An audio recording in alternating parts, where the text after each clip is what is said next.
Okay. Uh, Sharif, at the end of the break, raise this sign.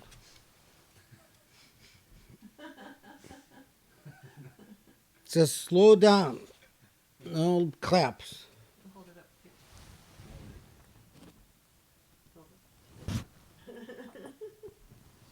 So I feel guilty. I don't know. It's like I feel bad for you guys. I feel like you know the longer it goes, I feel really bad. I feel very guilty, and then at the same time, Sharif just raised the sign. Slow down again. So I guess that means that I shouldn't feel guilty. Grace always says, "This is our opportunity. It's a once in a lifetime, so do it right."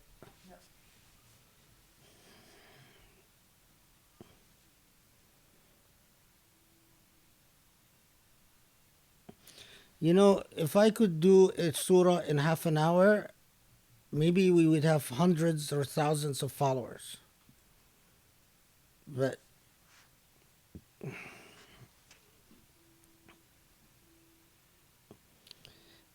okay, so in this spirit,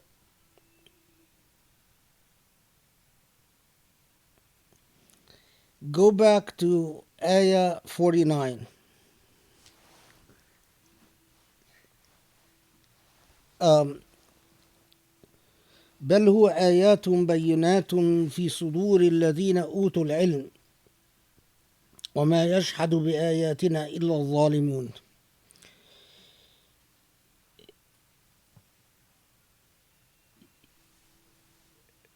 آيات بينات.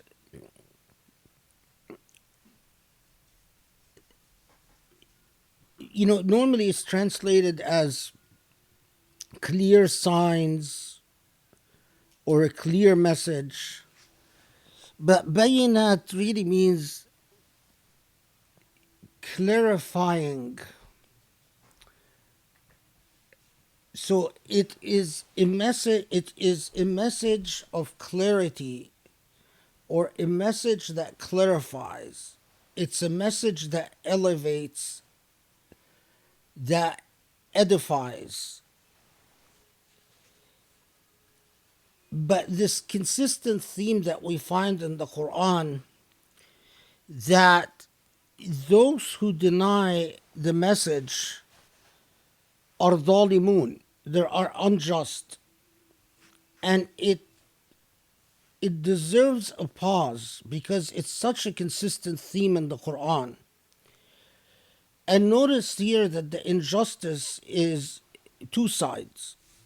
They're unjust because they block themselves against what intuitively and innately they know, that all of this couldn't occur by coincidence. It takes a stretch, a contorted logic, like, for instance, billions and billions of years of coincidence created this encyclopedia. I mean, it just. I don't care how long you put a monkey on a typewriter, they're never going to type a novel. It doesn't matter if billions of years pass by, they're never going to type a novel. So the injustice is towards the Lord, but also the injustice is towards yourself. Because instead of this point of clarity, I am here because there was a purpose and a will behind my existence. God wanted me here. I am here because I don't know why. And instead of, when I die, I know that that's not the end of the story. Well, when I die, I'm not sure what's going to happen, or nothing is going to happen. That's the constant theme that is again and again repeated in the Quran.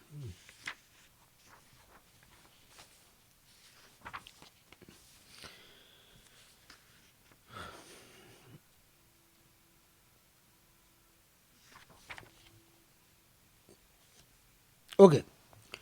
So now move on to 52.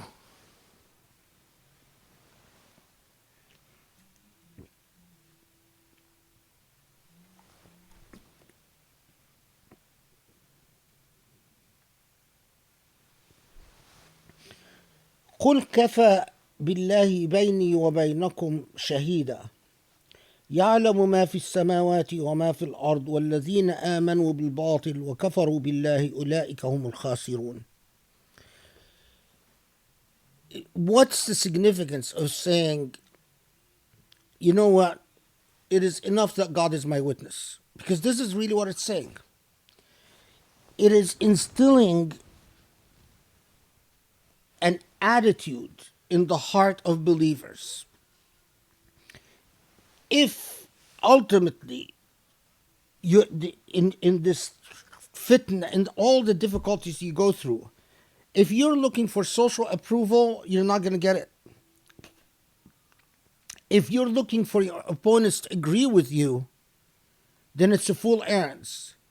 If you're looking for loved ones to say, yeah, you're right, I admire you, again, it's a fool's errand. Your compass has to change to saying, it suffices that my conscience is clear with God, that God is the witness. And since once I am satisfied that God as the witness is happy with my position, then that should be sufficient. So it's talking to the Prophet ﷺ and say, and what it says to the Prophet ﷺ educates us and is an example for us. Remember that the revelation continues through the Quran. The Quran is the living prophet. So ultimately, you know, they're going to go back and forth and argue with you. But when all is said and done, the bottom line is that you have to be able to say, Allah knows that I'm saying the truth. And that's enough.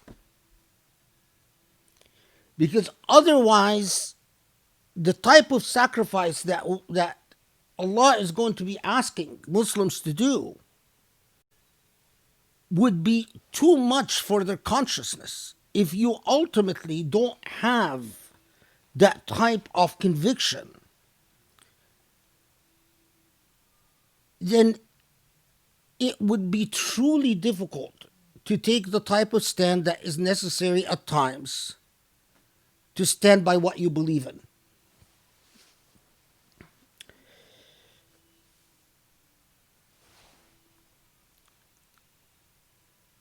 And then that consisted, that repeated theme in the Quran, that often the mental excuse that people use is, well, from the perspective of our experience of time, it's taking an awfully long time for God to make us suffer the consequences. Whether these consequences are the end of existence and the hereafter, or the existence of civilizations that seem to be on the wrong path. So, and this is 53 and 54 and 55. ويستعجلونك بالعذاب لولا أجل مسمى لجاءهم العذاب ولأتينهم بغتة وهم لا يشعرون يستعجلونك بالعذاب وإن جهنم لمحيطة بالكافرين يوم يغشاهم العذاب من فوقهم ومن تحت أرجلهم ويقول ذوقوا ما كنتم تعملون. The point here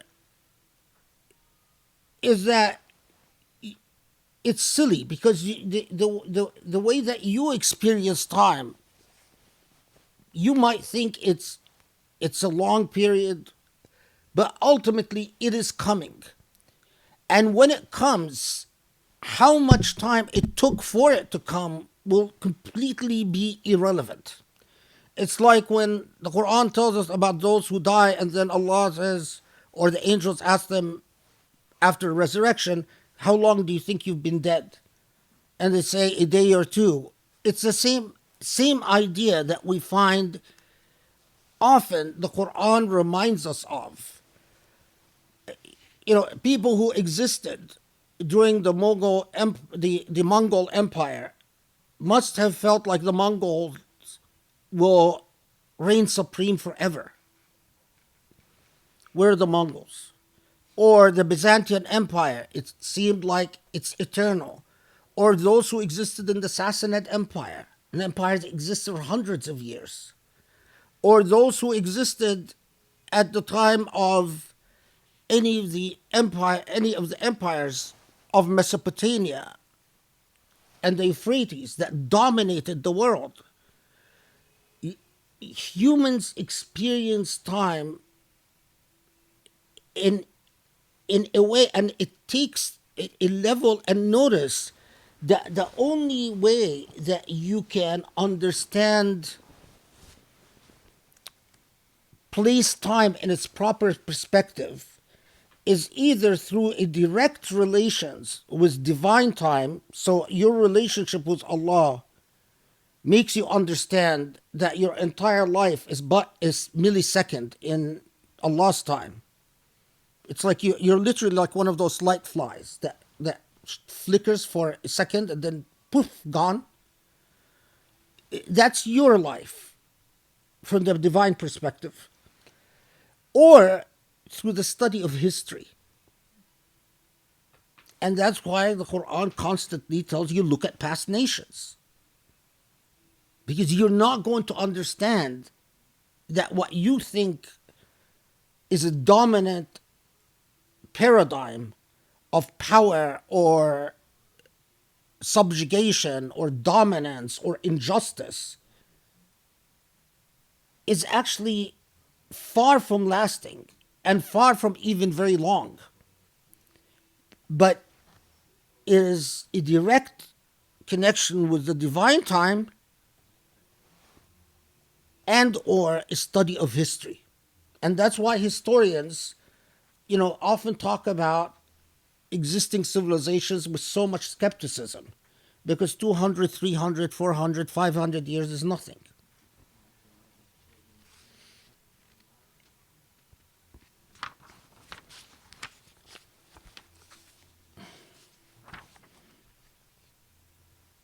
Okay. So now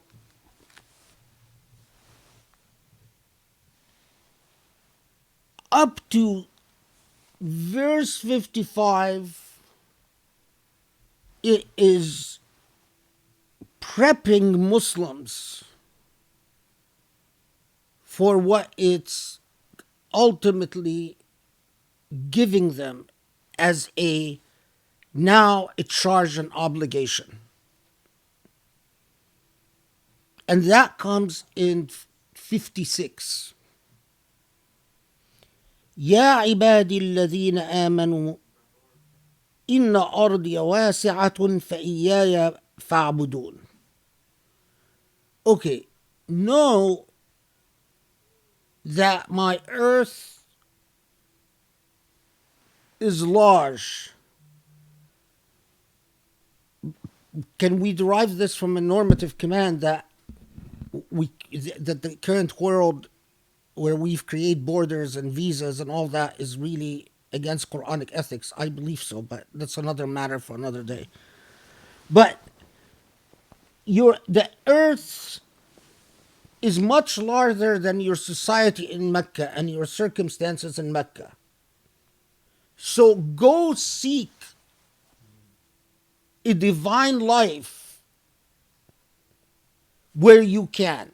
Right after Surah Al-Ankabut, with the Prophet ﷺ sent the first group of migrants to Ethiopia, to Abyssinia.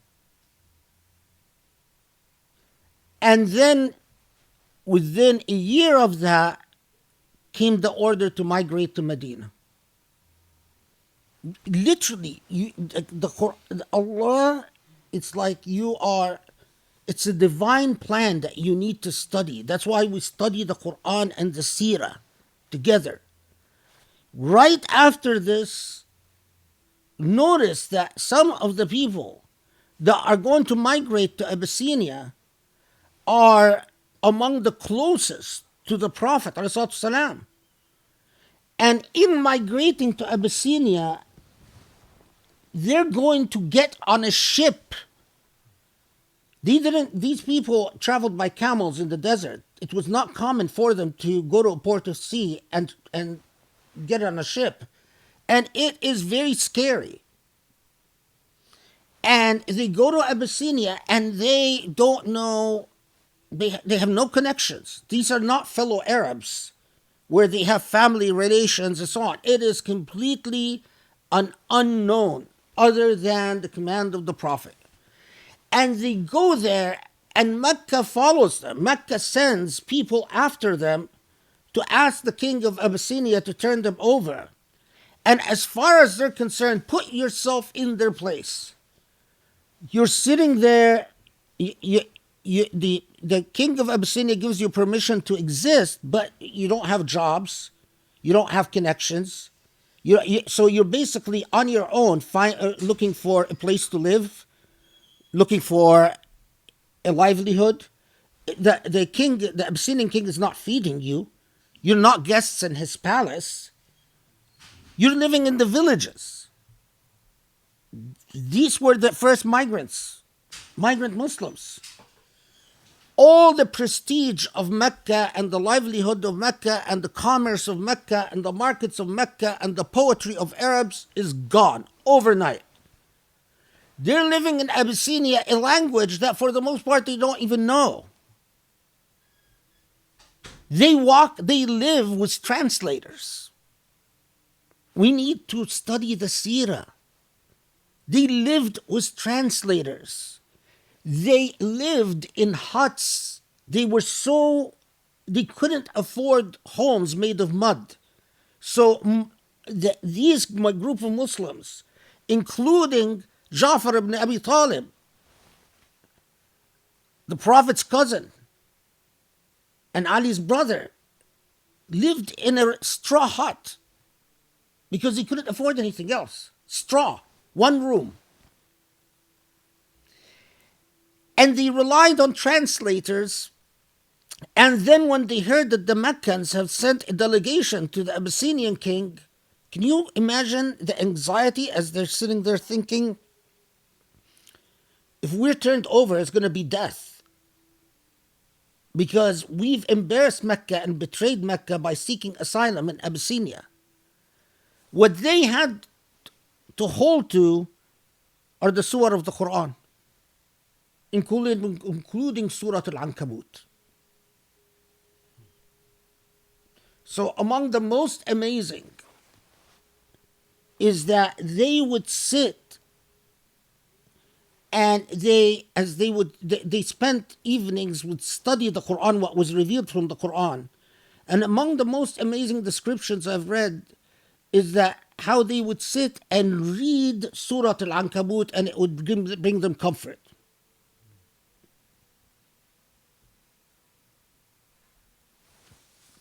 يا عبادي الذين آمنوا إن أرضي واسعة فإياي فاعبدون. Okay, now we got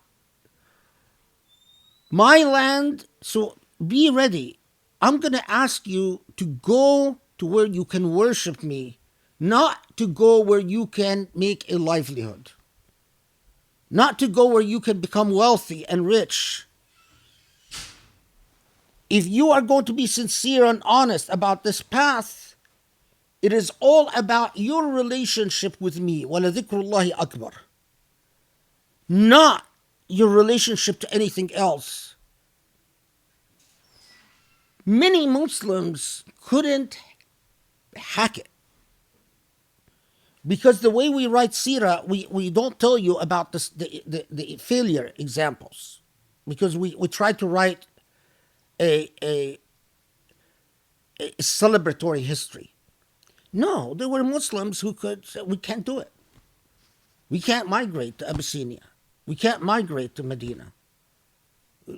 We can't make that sacrifice. Now notice, right away when it tells them this, it reminds them of the bottom line. كل نفس ذائقة الموت ثم إلينا ترجعون. So what is the bottom line? All of you are going to die. Nothing more sophisticated, or you want to know why you should go where you can worship me and why you should be prepared to make that sacrifice? Because you're all promised death. We don't need long discourses about everything. If death is the inevitable conclusion, what more do you want? And the promise that after death, you are coming to me.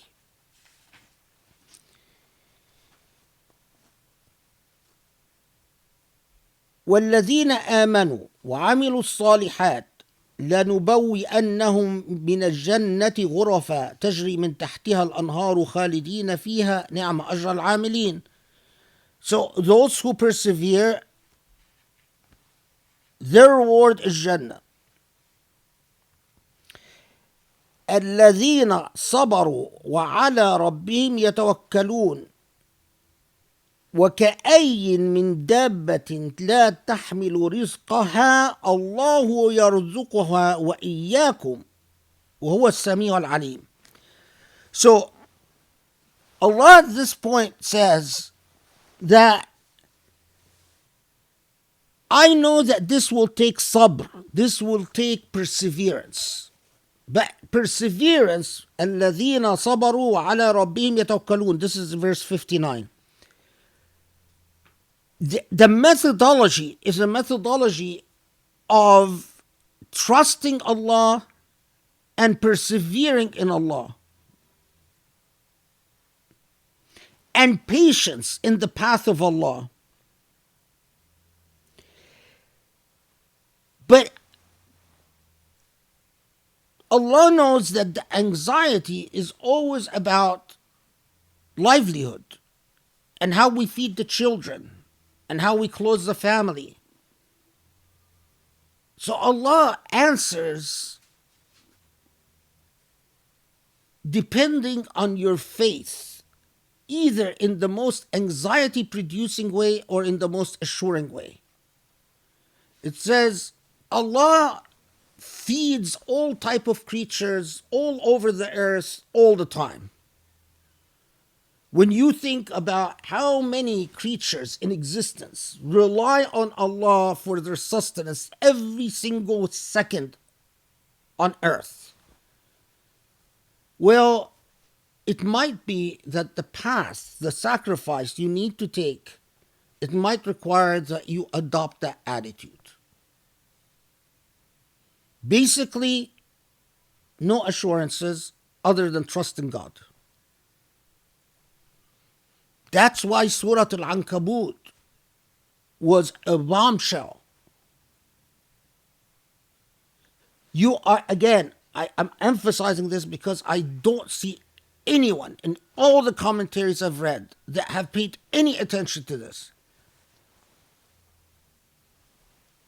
When Surah Al-Ankabut came to people who had livelihoods, who had families, who had tribal connections and genealogies.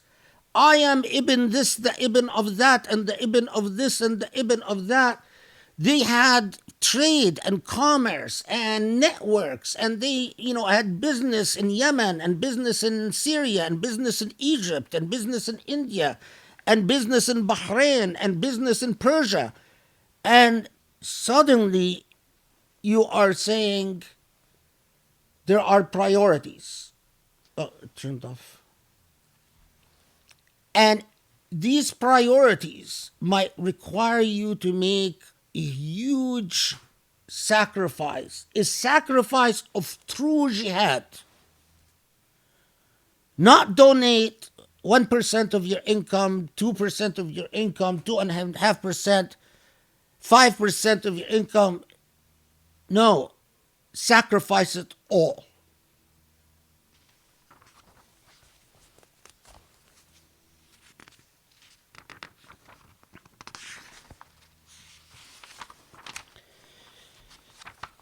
Okay.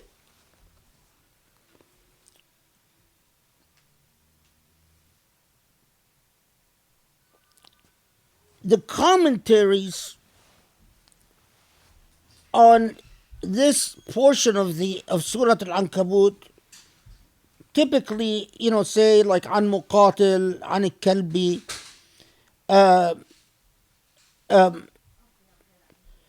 that المستضعفين من المؤمنين كانوا بمكة ولا يقدرون على إظهار الإيمان فحثهم على الهجرة. In other words, the very earliest reports by Quranic commentators, it's clear that they understood يا عبادي الذين آمنوا إن أرضي واسعة فإياي فاعبدون, that it was a command for hijrah. And then, of course, the other research confirms this. But I just want to.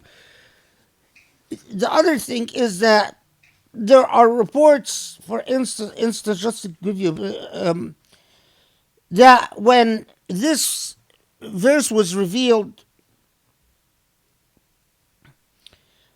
that some of them فقالوا كيف نخرج وليس لنا كيف نخرج إلى المدينة. This is if they were commanded to go to Medina or if they were commanded to go to Abyssinia. We have reports that on the same.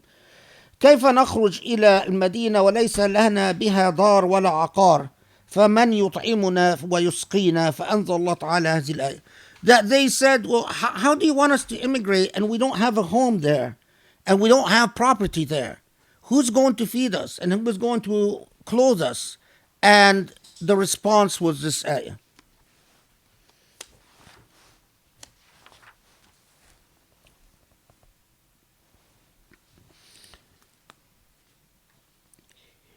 The Quran continues with this theme.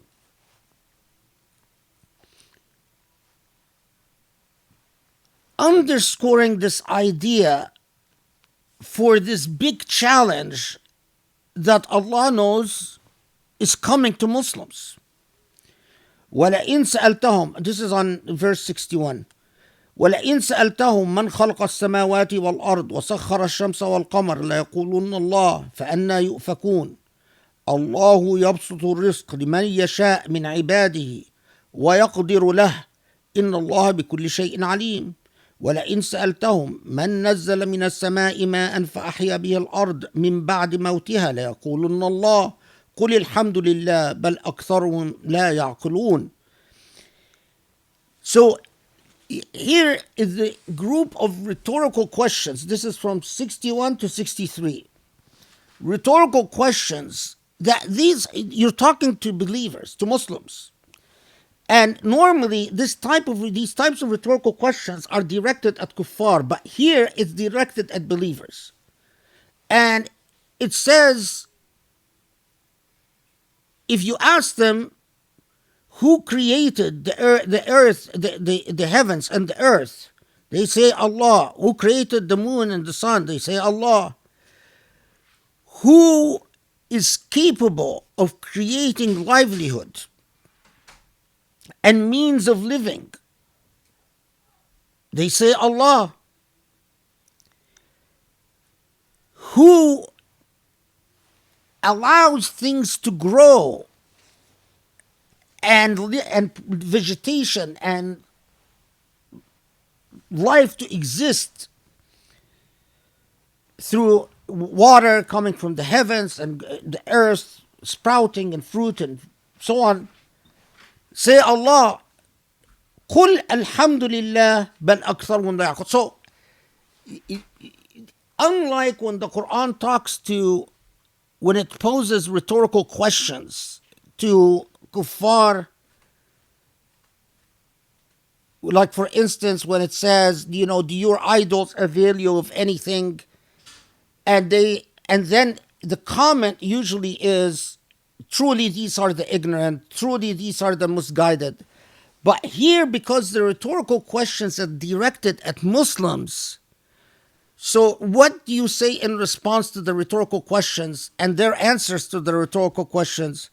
So when they answer, say it is Allah, say Alhamdulillah, then it's like say قل الحمد لله بل أكثرهم لا يعقلون. So say, Alhamdulillah.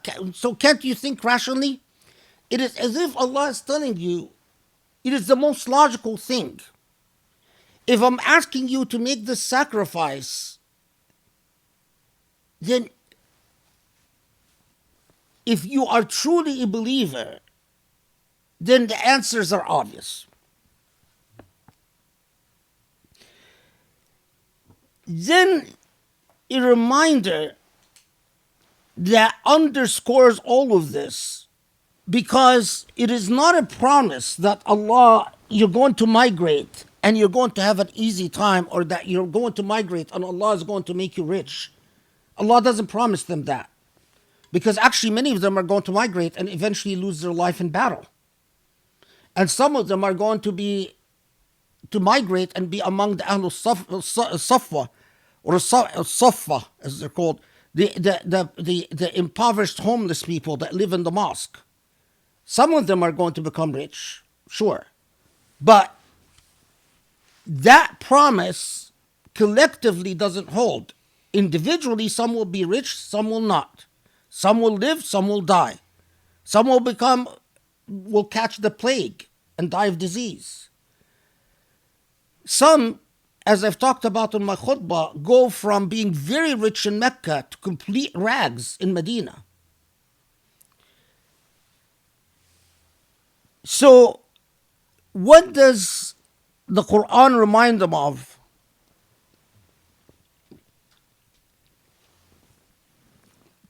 وما هذه الحياة الدنيا إلا لهو ولعب وإن الدار الآخرة اللي هي الحيوان لو كانوا يعلمون. So you want the ultimate reminder? The ultimate reminder is that this life on this earth is nonsense. It's just play. You want the real life? It's the life that comes later. Because if this was the real life, Allah would have to tell them, migrate, I'm going to make you richer. But that cannot hold as a collective promise. Allah knows that some of them will become richer and some of them won't. Some of them will live, some of them will die. So what Allah needs to remind them of is keep things in perspective. You're born, you grow up, you have a bunch of fun, and before you know it, you're old, you have many diseases and ailments, and you die. That's the entire narrative. That's the entire story. All the in-between are details.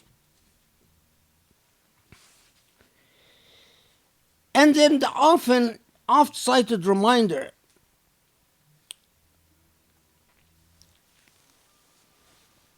many of you, and this goes back to the theme of confusion,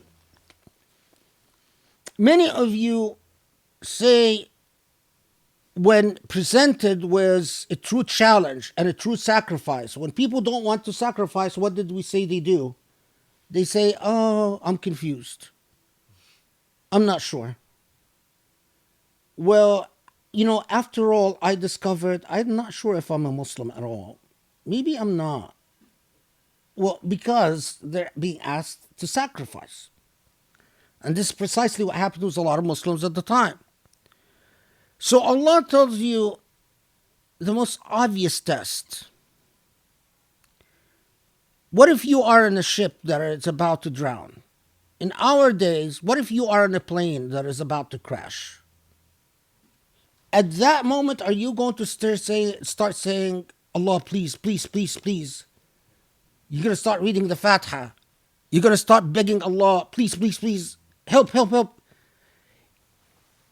If you are honest enough with yourself, and you are in fact one of those people who go to start begging Allah, or if your child is kidnapped, disappears, and you're panicking as you're trying to find your child,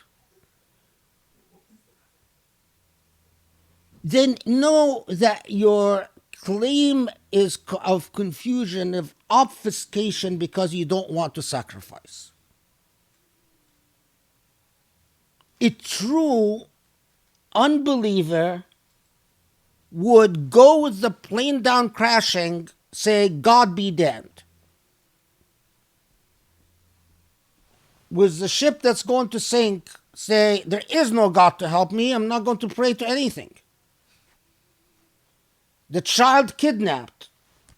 Police, help. No, you can't help. Well, okay, the child is gone. That's a true unbeliever. Very few people are true unbelievers. That's where it actually makes a big difference. Very few people are true unbelievers. فإذا ركبوا في الفلك دعوا الله مخلصين له الدين فلما نجاهم إلى البر إذا هم يشركون. So this is 65. That, so many of you pray when you're about to drown, but of course, every time you get out of the hard spot and, you start entertaining all your confusions again. 66 is the one that underscores this. ليكفروا بما أتيناهم وليتمتعوا فسوف يعلمون. So, okay, so you keep, whether that test is actual or hypothetical, but ultimately it is so you can continue existing in a state of oblivion, enjoying God's bounties, and sort of the sad comment, well, you will come to know. You enjoy God's bounties, and you can maintain the state of oblivion as long as you want. You will come to know. Then, a comment to the people of Mecca that is actually quite remarkable. 67. أولم يروا أن جعلنا حرما آمنا ويتخطف الناس من حولهم أفبالباطل يؤمنون وبنعمة الله يكفرون.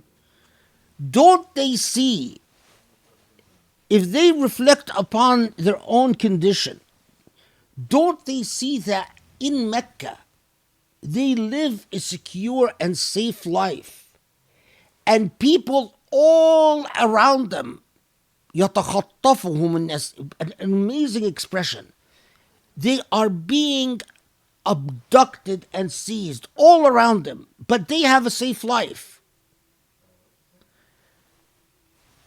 Arabia, people in Mecca are living stable, consistent lives, life of stability, but all around Arabia, the entire Arabian desert, so many tribes live on pillaging and raiding. And that is why you could wake up outside Mecca, you could wake up a free man or a free woman, and by night you become a slave. All it takes is for someone to grab you, and your status changed. In fact, if you are traveling in a caravan, and that caravan is not under the protection of a powerful tribe, and that caravan is raided, you could go from a free woman or a free child or a free man to a slave. And as a slave, and that was a way of life. So Allah is reminding Meccans, you guys enjoy a stable life and a stable economy. Do you think that this is a coincidence? Now reflect, is this for you? Or because Allah has a cause and a purpose? If you take this and reflect on it, can you imagine if Muslims of today would say, haven't we noticed that Allah gave us all this oil right after colonialism? Tons and tons of money. Is this for us, or does Allah have a purpose? Don't you notice that at a time where we live in the desert, making a living out of diving for pearls, meager incomes, nothing, no vegetation, no industry, no nothing. Suddenly, Allah gives us all this.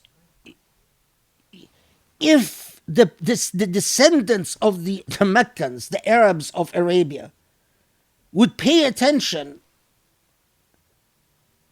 our fate as Muslims could have been very different. Is it a coincidence that right after colonialism, we have the means to build a civilization more than the Umayyads, more than the Abbasids, more than the Andalusians have ever established? Is that a coincidence?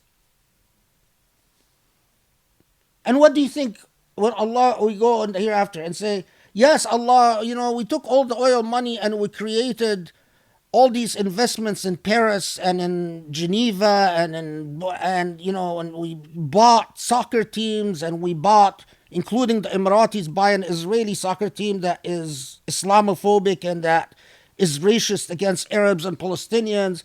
And, we've invested your money in great causes, nightclubs and Las Vegas. Remember that we saved Las Vegas. The Arab money saved Las Vegas. I mean, it's more, maybe because I'm an Arab, I'll say this. God's most cursed people. In the modern age, God's most cursed people.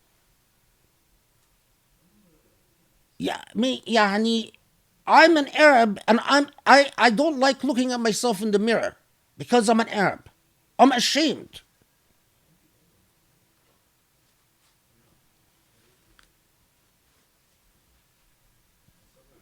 It's like that woman I mentioned in the khutbah that told the Prophet, if it wasn't haram, I would spit in my husband's face every day I see him. If it wasn't haram, I would spit in my own face as an Arab every day.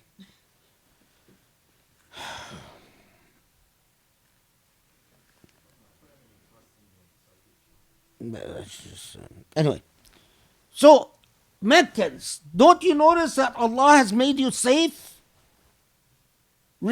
Ponder, think.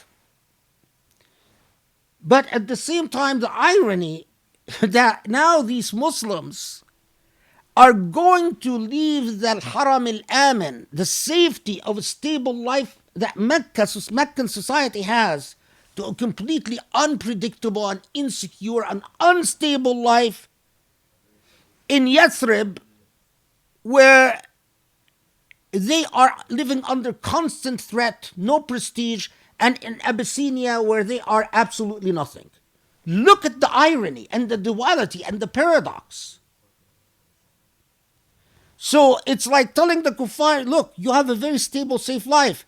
Oh, and you Muslims, you're going to have to sacrifice where you give up all that stability and all that safety.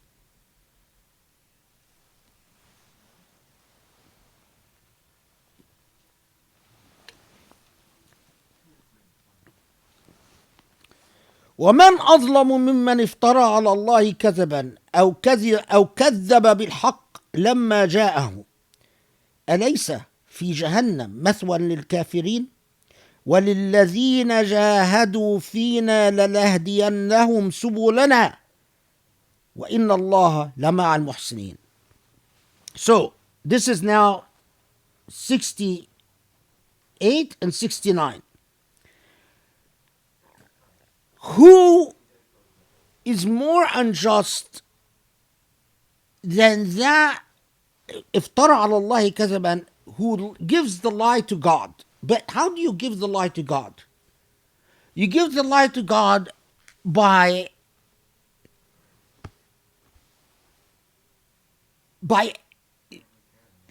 reflecting this lack of honesty in your relationship with God. So if you believe that Allahu Akbar, then when you honor that principle that God is greater, وَلَذِكْرُ اللَّهِ أَكْبَرُ, that is honoring the truth of with God. But when your life reflects that you don't really believe that God is the truth of God is greater, that's giving the lie to God, and that's what's meant here. Now, the assurance, the best kind of assurance that these people can get at this juncture and at this point in the message. وَالَّذِينَ جَاهَدُوا فِينَا لَنَهْدِيَنَّهُمْ سُبُلَنَا. Those who persist in jihad in our cause. جَاهَدُوا فِينَا doesn't mean who go to war for us or who die for us, but those whose life is a life of jihad towards us. We will نهدينهم سبلنا is such a tender, beautiful, gentle expression. We will gently bring them to us. They will end with us. For God is لَمَعَ الْمُحْسِنِينَ. God is with those who seek goodness and desire and covet goodness.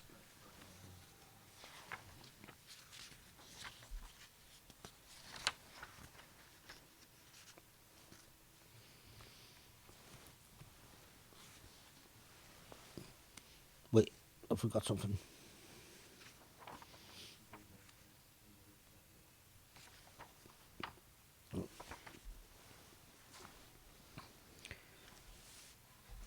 And with that promise, Surah Al-Ankabut ends. That وَالَّذِينَ جَاهَدُوا فِينَا لَنَهْدِيَنَّهُمْ سُبُلَنَا is the second dhikr of Surah Al-Ankabut. وَلَذِكْرُ اللَّهِ أَكْبَرُ وَالَّذِينَ جَاهَدُوا فِينَا لَنَهْدِيَنَّهُمْ سُبُلَنَا وَإِنَّ اللَّهَ لَمَعَ الْمُحْسِنِينَ. After Surah Al-Ankabut comes the clear command for Hijrah, but Surah Al-Ankabut is a critical, transitory surah, which first sparks the Hijrah to Abyssinia and prepares for the Hijrah to Medina and readies these Muslims for the idea of giving up for the path of God an entire lifestyle. And of course, they didn't at that point the command to fight, so they didn't. But there are further steps that will prep them for. Okay, you're gonna have to defend yourself using arms, but that comes later. But it's a remarkable symphonic surah from beginning till end, from saying, I know you're suffering, I know you're being persecuted, to taking you through. This is the nature of the path. This is what often a commitment to God entails, but sometimes the path to God requires higher or requires total sacrifices. If you are honest in the path of your Lord and understand that the societies that you think that you've constructed and that you think exist without God are as cruel and as transitory and as meaningless as the societies of spiders and their webs and the solitary existence of spiders. Without the Lord, your existence is solitary, even if the entire world surrounds you. All your social activity leaves you ultimately with emptiness. You have fun for a little bit, but you know, people try to fill it up with a lot of things. Sex, drugs, alcohol, whatever. People try to fill up the emptiness. It never gets filled. In our modern terms. Now, the surah itself breaks down in the following way. I wrote it here somewhere. The surah is broken in five main parts. And I'll explain to you why I left it till the end. The first part, roughly from 1 to 13, it talks about the trials and tribulations that Muslims and the sacrifices that Muslims are at the time going through. Then from second part to around 44, 45, it takes you back to tell you that your trials and tribulations are not different from the stories of past nations. So it takes you to the stories of the past. The third part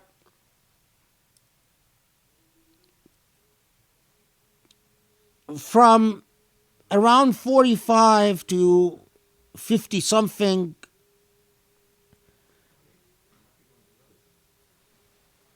it tells you of the centrality of God's truth and what God's truth in the form of God's message means in anchoring and directing your life. Fourth part, it addresses the weakness of faith and the confusion in faith and the types of excuses that people, or the type of causes that cause the confusion and weakness in faith, or the type of things that people say to, it's like lubrication. Sometimes when you need something to fit into something by force, so you lubricate. So confusion sometimes acts as a lubricant for a life away from God. And then finally, the fifth part, the sacrifice and the jihad in the path of God.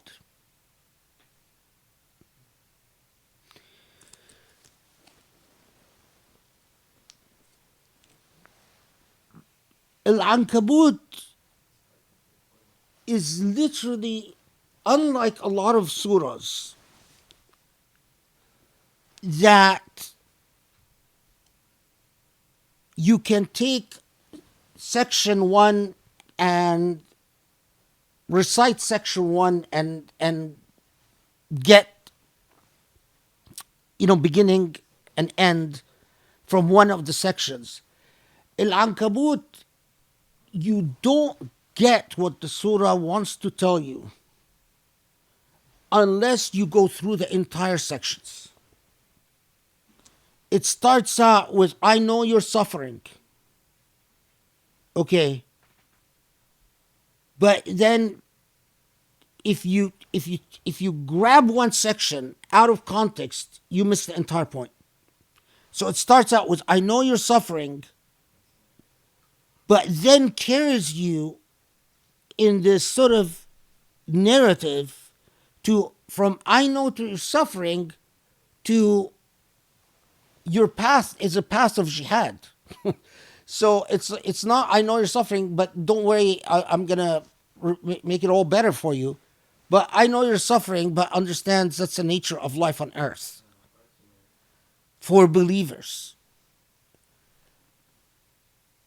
And that the path of those who walk in the path of Allah is one of sacrifice. But why? Because this is not the life that matters from Allah's in Allah's law. This is a transitory life that is a dress rehearsal for what comes after death.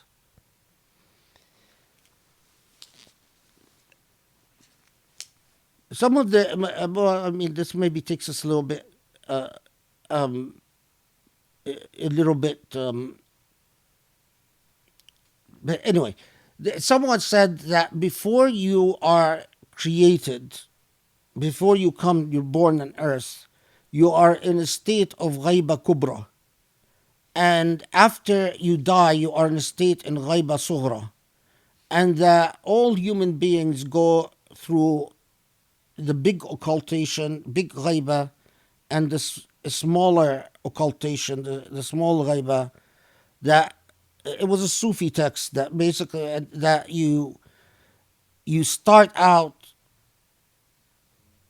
in a ghaiba, in a state of great occultation, and then you're born and you have that limited time of consciousness, but then you enter into another occultation, and that's your death. And the point is, after you come out of the second occultation, what's going to become of you? I thought it was interesting because the perception of consciousness as this sort of an interruption between two occultations. And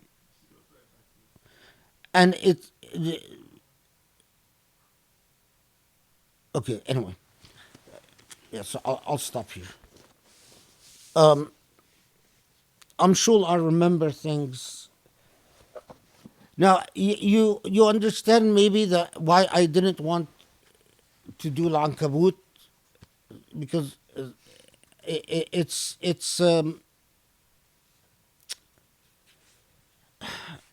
I mean, I still remember how I felt after I finished studying Al-Ankabut, and it turned my life upside down for a very long time. And but then, as I said, I prepared for a tour, and but when I woke up, it was very clear that I no, that that wasn't what I was supposed to do. Okay, so now what?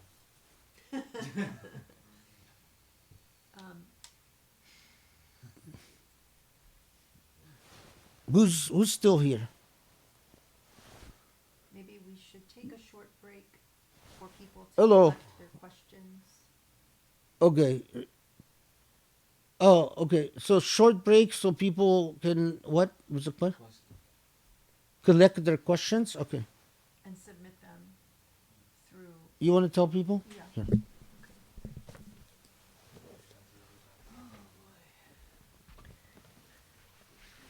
Okay, so after you recover from the shock of the surah, then if you have any questions, we'll start with questions about the surah, and then if we have time, because we actually, because this was intended to be a Q&A, we actually do have quite a number of questions, and inshallah, we will hang on to them because we were talking about maybe having a Q&A sometime even before the next halaqah. I don't know, we'll see. But let's start with this surah, and then if you have questions, go ahead and you can send them through the chat. If you're on Google Meet, you can send them through the chat. If you're on YouTube, if you have my phone number, you can text me, whatever. And inshallah, then we can tackle them and see how we're doing. So we are closing in on the 4.5 hour mark since we started late. Okay, so we'll just take like, I don't know, a 5-minute break. Okay. Assalamu alaikum. Okay, before we do the Q&A, I just want to say something. I don't know how you guys edit this stuff, where you want to cut stuff and post it or whatever. About the applications. Um, yeah. I just inshallah, as I said, I will be reading them and praying on them. With some, I'm not sure yet. We'll see how it goes, but I'm with some of them. I might call people and interview them. Um, but I right now, as it stands, we are inclined to accepting only as many people as we can fund, which means that the number is going to be very limited. Um,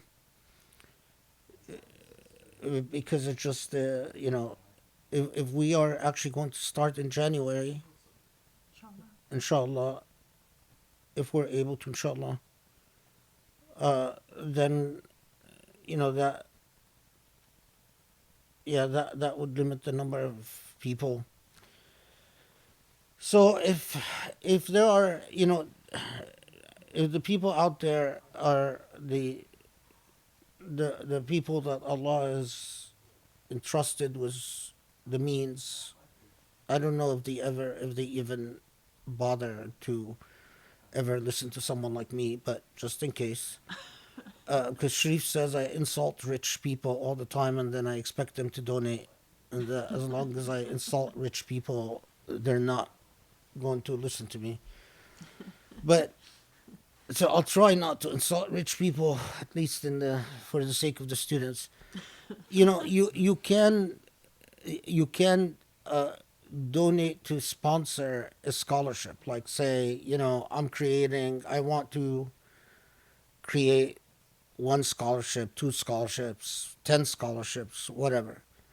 Um, the goal, as I've said, but I won't say it again, is to create a group of people that have a level of intimate familiarity with the Quran.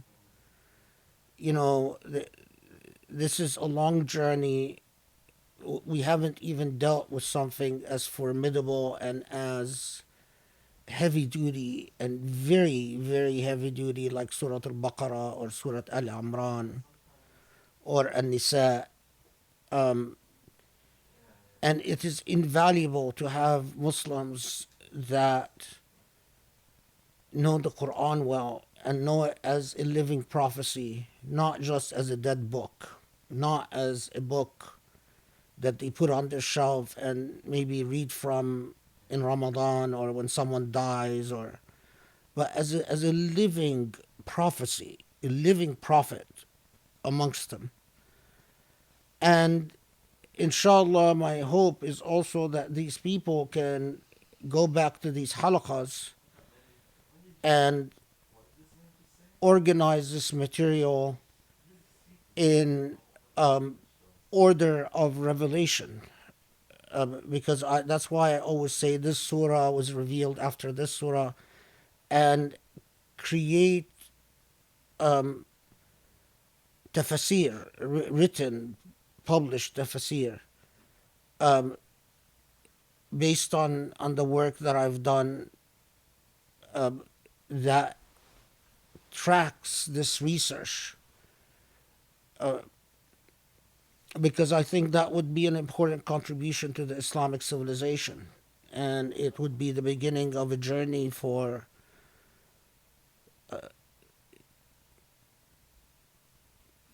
Anyway, I mean, we offer what we offer to Allah, and whether, regardless of the consequences, whether but the important thing is that it is an important testimony before God. So yeah, that's what I want to say. Okay. Let's put 'em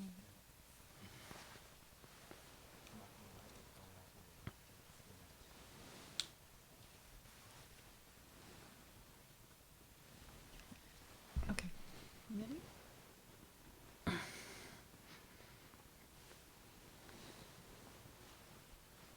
So right now, I think I have just well, I mean, please continue to send through any questions that you may have. I'm actually going to have Shailen give you that. And, okay. So we have a guest questioner here. Thank you for-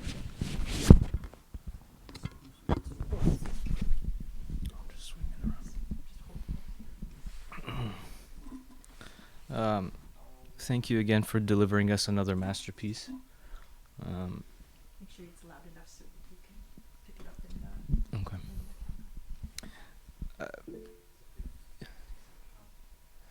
So you've spoken at length about the names of the surahs being of paramount importance, and that has stuck with me with Hijr and Ahqaf and all of these other ones, and it makes me think a lot.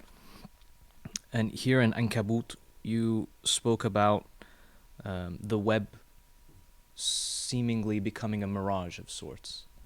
And I'm wondering whether in all of the commentaries that you've reviewed, have commentators spoken about a couple things. First, the web representing a web of lies. Lies that we tell ourselves, and this is what I was understanding from you as you were continuing to speak. In verse 46, for example, it seems to be a warning against this false chauvinism and false nationalism, an anti-supremacist message, again, like the similar one that we saw in Ahqaf regarding Iblis, for example. Or, again, a lot of the patterns of behavior that you said existed then, and we can even see now that it looks very similar. That each of these strands together build this system of lies or web of lies in which they then lie, literally lie in order to receive a little bit of respite.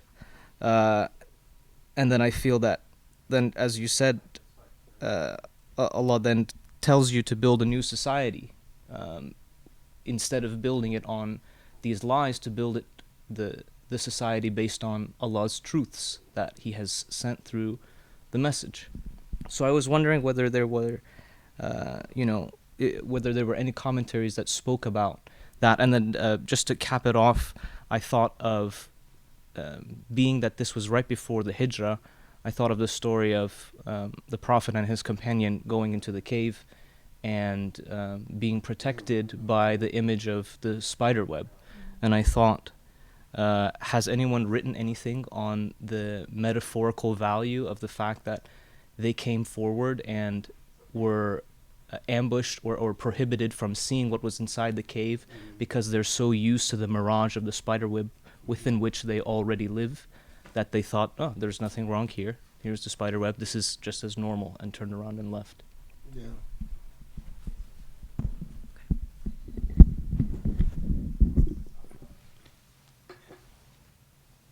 Yeah, these are good questions. In Tafsir Ibn Ajiba and Tafsir Jilani, and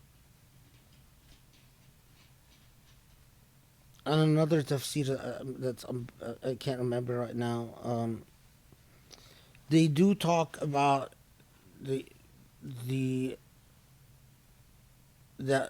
spider, how apt the metaphor of the spider web, because the threads of the spider web trap prey in the same way that human beings are trapped by material longings and material things.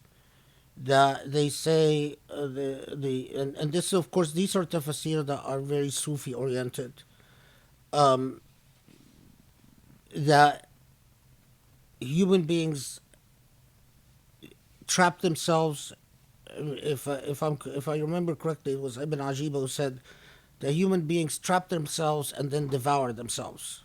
That they are a spider that instead of devouring its children or its spouse, it literally devours itself. And that the so that is now, of course, in tafsir like Ibn Kathir or Al-Razi or Qurtubi, they don't really tell you very much about about they don't pause very long with the metaphor of the spider web. They just say, well, the God just asks us to reflect upon this part, but I think the it is a very important point, and why the image of the spider web. Now, this thing about the spider and the cave of Hira is very fascinating, because that is also, you find mostly in Sufi treatises and writings of Sufis that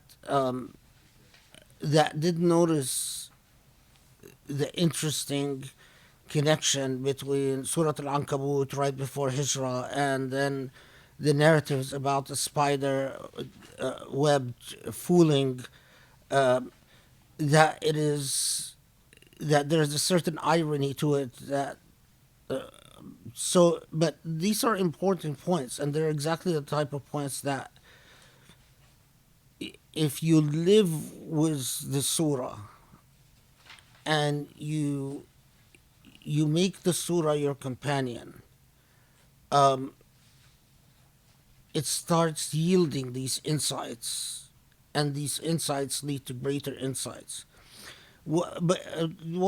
It's really interesting.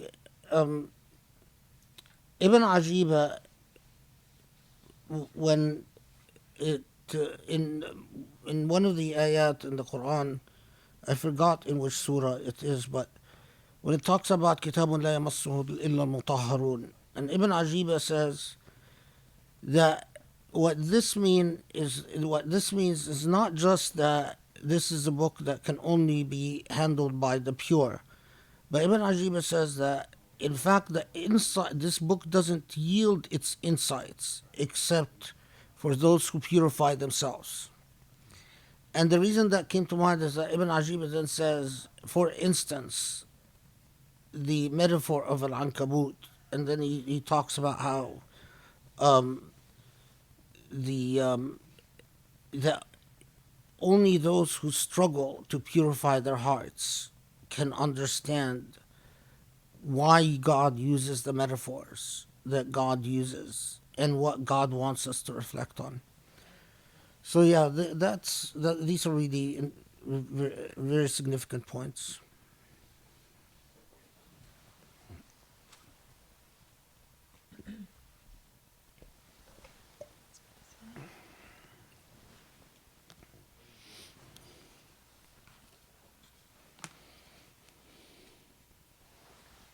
Okay, what is the significance of the different words that the Quran uses to refer to trials and tribulations? Fitna, ibtila, imtihan. Yeah, um, there's supposed to be the shortest and most straightforward answer is that there's supposed to be levels of testing. The less demanding of which, or less difficult of which, would be ibtila. Ibtila is an affliction that doesn't necessarily disrupt your entire life, and often an ibtila could be something that is a persistent part of your life. So like weak eyesight is an ibtila. Um, Losing your hearing is an ibtila. An imtihan is supposed to be a bit more difficult because it's a test, and it's either you fail or you succeed the test. A lot of people said that every ibtila is imtihan. every imtihan is an ibtila, but not every ibtila is an imtihan. So that it's sort of like if you have an imtihan, you have a lesser included ibtila in it. But not every ibtila really tests your faith. A fitna is a more difficult test. It rises. It's a more, and then the hardest is a zalzala. Um, Now, of course, I'm saying this with a little bit, is that I notice, I'm not sure that the gradations are correct. I do agree that an ibtila seems to be a more individual.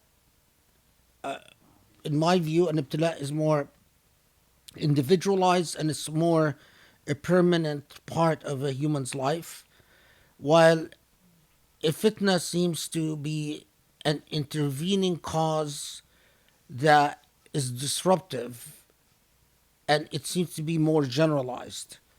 And Izalzala is even more disruptive and more generalized. Um,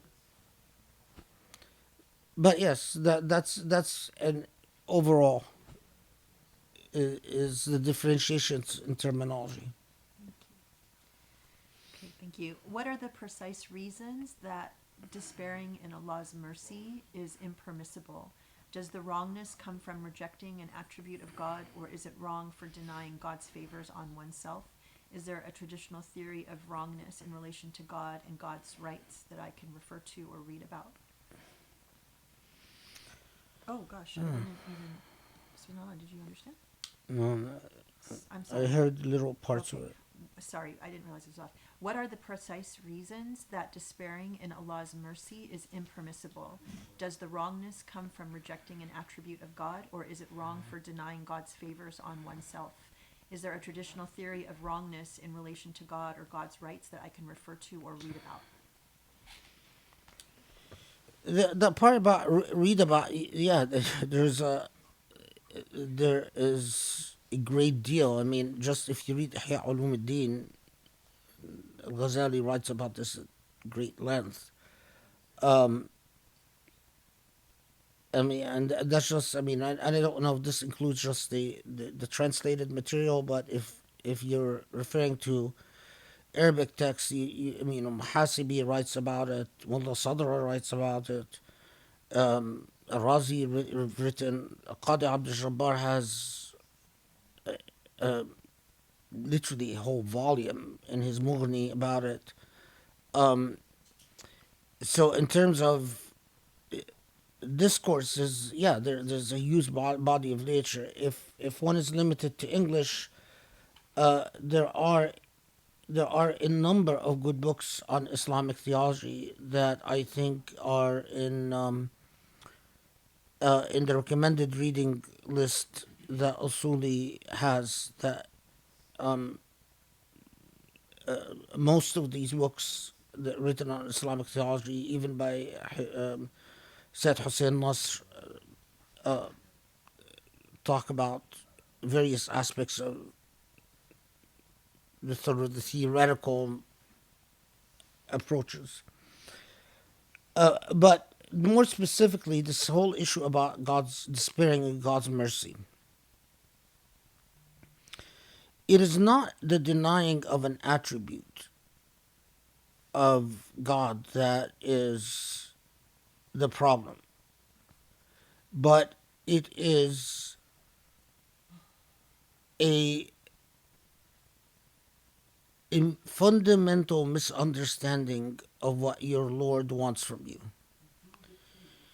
This goes back to um, an earlier issue, and that is for in before Islam, there there is a view of God as a largely disinterested, that God doesn't, that God creates for reasons unknown, but once God creates, God is not involved. God doesn't have a hereafter. God doesn't doesn't care about justice, and and that was actually a very dominant view. That although you have a deity, but that deity just creates like an animal gives birth to things. Um, the God creates and then leaves human beings to their own affairs and leaves everything to its own affairs, and even God becomes only interested through the interventions, special interventions of sacrifice. Um, then there was the biblical view of God, especially the Old Testament view, as God who favors a race, the Israelites, and God only cares about the Israelites. God is not interested in any of the other people God created. But even with the Israelites, God is rather vindictive and angry. Um, so God often, uh, I mean, you have to read the Old Testament to understand the outlook. Basically, that God is often gets angry for unclear reasons. God often will punish the very pious in very cruel ways. But there is no hereafter in the Old Testament outlook. The the Christian outlook of God was completely encapsulated by the church, and that God cared only about the church, and the will of God only manifested through the church. And so, whether God is merciful or not, God is forgiving or not, God is loving or not, it was all contingent on what the church wanted. So if the church wanted to be vindictive, that's what God wants. If the church wanted to wage a crusade, that's what God wants. If the church wanted to burn heretics, that's what God wants. So God has surrendered the divine will to the church. The Islamic outlook was a revolution because it was the antithesis of all of that. That this is an engaged God, this is a God who is thoroughly interested in justice, and God who is merciful without the need for either sacrifices or a chosen people or a chosen institution like the church. And that was very radical for people, and people resisted it. It was a very, very radical idea. So, from a scholarly perspective, I can explain to you that why Islam takes such a strong stand. Because by rejecting the idea of a merciful God, you are hearkening back to the idea of either a God that has chooses a people, chooses an institution, chooses a class of priests and so on who did the sacrifices and the old deities. But from a theological perspective, there's another issue. Is that basically when you don't believe in in God's mercy, you don't trust God. Your relationship with God is one of strictly a negotiative relationship. I give you worship, you give me hasanat. My hasanat counters equal this, I get this. That and we saw what happens with that type of outlook with Wahhabism. That's exactly what Akhbari Shi'ism and what Wahhabism amounted to. It amounts to a very arid, dry religion without passion, without love, without true knowledge of God. God is like an accountant. Okay, count the hasanat. Hasanat, exceed the sayyi'at by one. Heaven, it less than one. Hell, it leads to horrible results. And no, what is required is that you know your Lord as closer to you than your jugular vein, as all present, as a companion. And to know your Lord as a companion, you must believe that your Lord is interested in you. And if you don't believe that your Lord is Rahman Wadud, loving and friendly, then you can't believe that God is a companion. Then you go back to this idea that God is aloof, out there, and on God's throne. Like the old view. I can't be bothered with you beings, which is completely what Islam came and rebelled against. And what the irony is that Protestantism stole from Islam, and then basically centuries later, starts taunting Islam or sticking its tongue out at Islam and saying, "Oh, you don't know love. Jesus loves you. Jesus loves you. You took it from us, people. You stole it from us, and then you're bringing it back and trying to stick it on our face. Get real."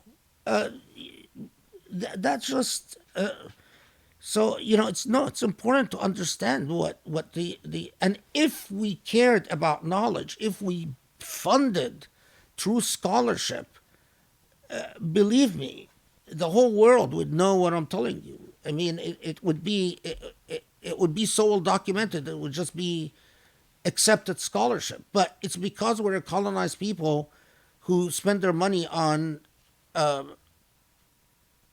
expensive cars and expensive homes and expensive furniture instead of scholarship. That's why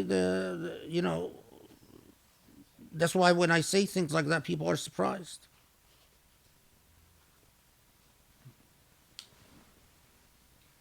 Thank you. Someone was asking just if you could, at the very end, you were referencing a Sufi text and talking about occultation and consciousness, but you kind of skipped over it. Is it okay? Can you just complete your thought? And Yeah, the reason I skipped on it because it's like the idea of occultation in Shiism, of course, has a specific, and whenever people use the text of Ghaiba, they got accused of being secret Shiites, Mutashayya. And, I in the past I've been accused of being a Mutashayya. So, I'm not a Shiite, but, I don't know if I'm a Sunni either, but, I'm just, I am what I am. God, may Allah accept whatever I am. Or put differently, I am partly Shia, I'm partly Sunni. I'm partly everything. And again, may Allah accept whatever I am. So anyway, that is the reason I sort of like rushed through it.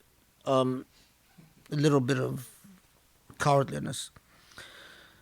The idea, which I thought was interesting, was that it's a big philosophical question. What's consciousness? Philosophers have written so much about what is consciousness. Okay, and when you get consciousness, is it consciousness comes from nothing? That, in modern terms, the energy that you are and that inhabits you, well, where does the energy come from and where does it go? We know that energy cannot be created or destroyed. So where does that energy come from? Is that for me? Where does that energy come from and where does it go? And why does that energy become conscious at a certain point, and then that consciousness terminates at a certain point? So, Western philosophers have written a lot about this, but before Western philosophers, that actually used to be in medieval philosophy and discussed in different terms, but still discussed uh, in Greek philosophy, and then from Greek philosophy to Islamic philosophy. And one of the interesting solutions proposed from a Sufi perspective, he wasn't engaged in a kalami discussion. The mutakallimun write about this at length. It, is that he, and I believe it is. I'm not. I believe it's either Ibn Ajiba or Qushayri, who says, well, it is as if before you come to consciousness, you are in a great ghaiba. It is not that you don't exist. I mean, and it's very interesting because they didn't have a concept of energy, but they had a concept of taqa, or ma' al-haya, the water of life. So, they said, well, it is that you exist, but you exist as if in a state of occultation. So you are not conscious, but you can't say that you don't exist. And then that energy, through Allah's intervention, becomes conscious for a period of time, and that's your life. And then when you die, you don't enter into a ghaiba like the first one, because according to that, is that in death there is a level of consciousness. We don't know what level of consciousness, but it is a level of consciousness that either makes that you realize after death, I am in trouble or I'm in good shape. It looks like I'm heading to heaven, I'm going to be okay, or oh man, I messed up royally and I'm heading to hell. And in fact, he talks about azab al-qabr and so on as part of that. And so he says that's a smaller occultation. And then the occultation ends when the hereafter comes and you are in full state of consciousness again. And what I remember is that he said that this consciousness you have upon resurrection is even greater than the consciousness that you have on earth, because on earth you have numerous veils that obscure your sight. You don't see the world of unseen. In our language, you don't see the other dimensions that exist around you, that surround you, but you just don't see them. But on the hereafter, your basar is hadid, as the Quran says, that you will see everything, and you see everything for its true nature. So that was basically it's like it's not that so much that it's new, but it was just a nice way of putting things. Alhamdulillah,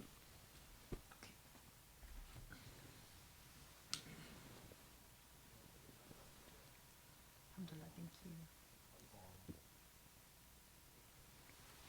Okay, a question on the use of the term munafiqun in verse 11.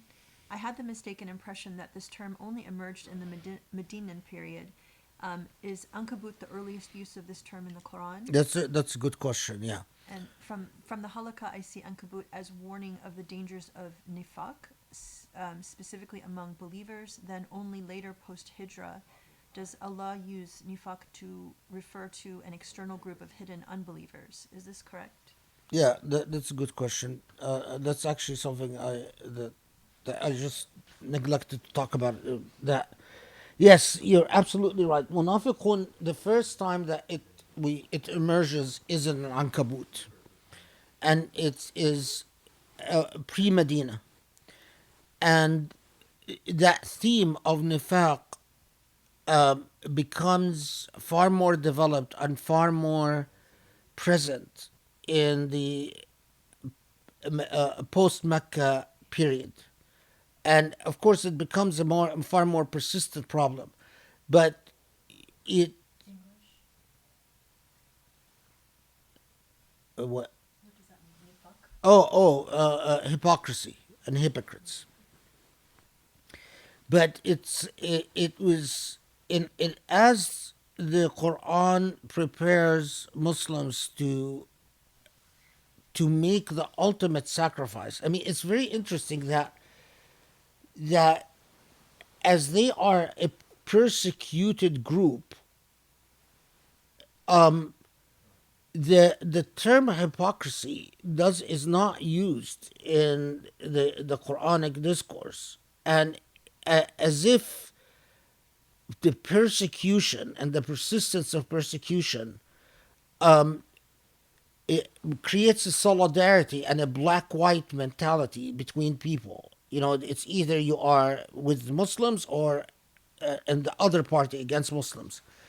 But as Allah knows that Muslims will start, one, being required to make these sacrifices of completely changing their life, and two, as they start building a societies of their own, where there is an incentive for people to stand on the sideline and wait to see who will be victorious and to join the winning side, the theme of hypocrisy become far more consistent.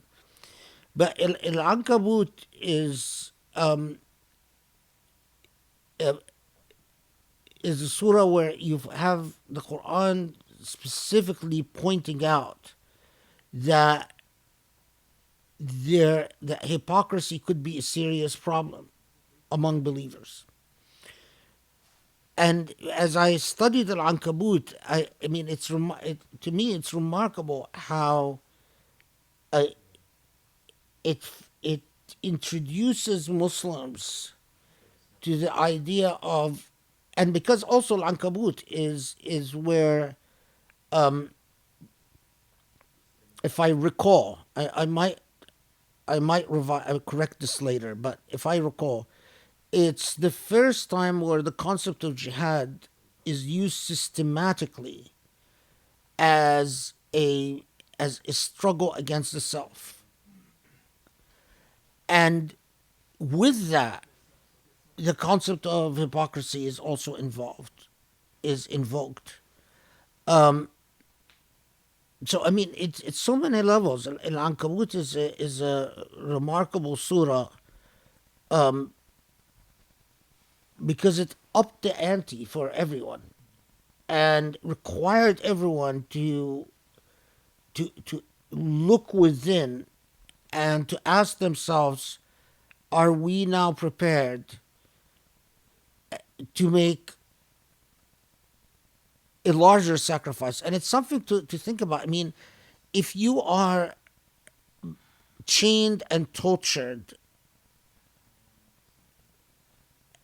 and or persecuted in the economic boycott of Muslims that nearly starved them and so on, but that is not considered as challenging as being required to make the type of sacrifice that cuts you off from your familiar social setting, and economic sacrifice where you actually abandon all your livelihood and migrate. It's something to think about. I mean, I can tell you that from experience. From experience, I know a lot of people who did not fail when they were arrested and tortured. They were steadfast. But when it came to the test of the way they conduct themselves in their professional lives, the way they handle money, the way they handle business affairs, they failed. I know people who were tortured, you know, were heroes, But then when it came out to they were, they were released, and then they made businesses. They were not honest. They cheated, and that's very interesting. You know, their true fitna was the fitna of money. Um, money is is a very deceptive god. I mean, it is. Notice this is. Yeah, I'll tell you this. Okay, notice when when Satan tells Adam and Eve to eat of the forbidden apple, and when they eat of the forbidden apple, what is the first thing that happens? They see their private parts, right? A lot of a lot of commentators think, well, God told them don't eat the apple. Um, Consider this: that Adam and Eve, we don't even know if Adam and Eve were eating, or what they were eating, or if they were eating. What God tells them is, don't. The way I understand this whole narrative is that stay away. You are in an ethereal existence. Stay away from material things. What Satan entices them to do is to trust materiality. If you eat this apple, you will have eternity. An apple is going to give you eternity? So you went from the realm of principle and ethereality to physical, material things. And at that point, they see the true nature, or they perceive themselves very differently. They perceive themselves as a man was the private parts of a man, and as a woman was the private parts of a woman, which didn't exist in the ethereal universe. Man was and woman, man and woman were indistinguishable in terms of their physical things didn't matter. It's something to ponder. I mean, I take that the whole story as again as an educational anecdote to tell us material things. If you are not on guard with the right type of attitude towards material things, they will deprecate you and degrade you. And as we go with our journey in the Quran consistently tells us they will make you not like yourself and not respect yourself. Ultimately, you're not going to love yourself. You're going to seek the material, but you're going to hate yourself for seeking the material. And the only way that you love yourself and you heal yourself is your gaze and your attachment be redirected towards Allah.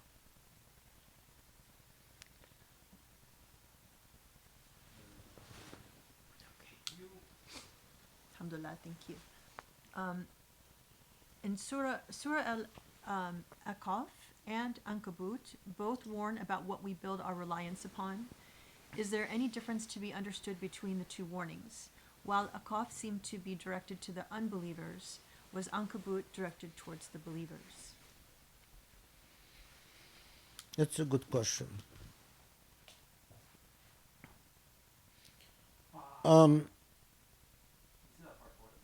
No, not necessarily. Not necessarily. Um, it is like,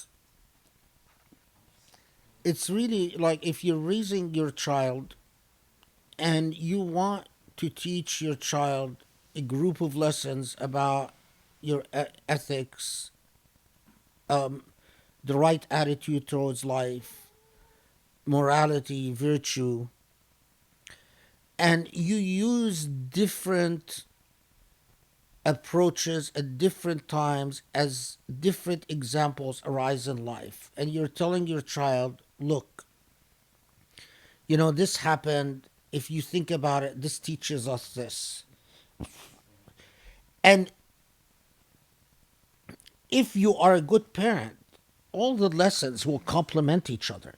If you're a bad parent, your child is going to be getting conflicting messages from you, and your child will be very confused. But if you're a good parent, ultimately it is just different events in life that are all reinforcing the same message.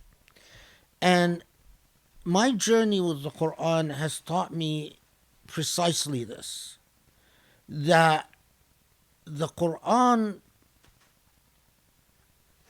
is, when it's talking to unbelievers, a lot of what it's saying is relevant for believers, and when it's talking to believers, a lot of what it's saying is relevant to unbelievers. And that a lot of the lessons are Allah saying, look, ponder this, ponder this, ponder this, but if you put it all together, it all tells you pretty much the same thing.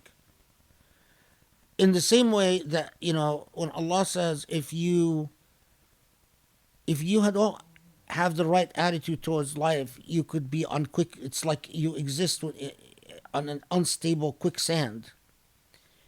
Allah comes in a different context and says, if you don't have the right attitude in life, your entire society could be a society like a spider with a spider web, and all of it. It's exactly, it reminds me a lot, and I write about this in Reasoning with God. I didn't put this in the book, but this is part of what came through. Is that at one point it struck me that as I would listen to a lot of symphonies I liked, a lot of concertos that I liked, um, that you know a lot of them simply contributed to to my, if you want, well, the way my brain is wired, in making it more elevated and more civilized, and because more appreciative of beauty. And that the only time that I would not want the music was the music that was harsh and atonal, and the composers were making it a point to jar my emotions. But when I listen to Bach or listen to Mozart or listen to Beethoven, that they didn't exclude each other. They all complemented each other. They were all a part of a beatific discourse.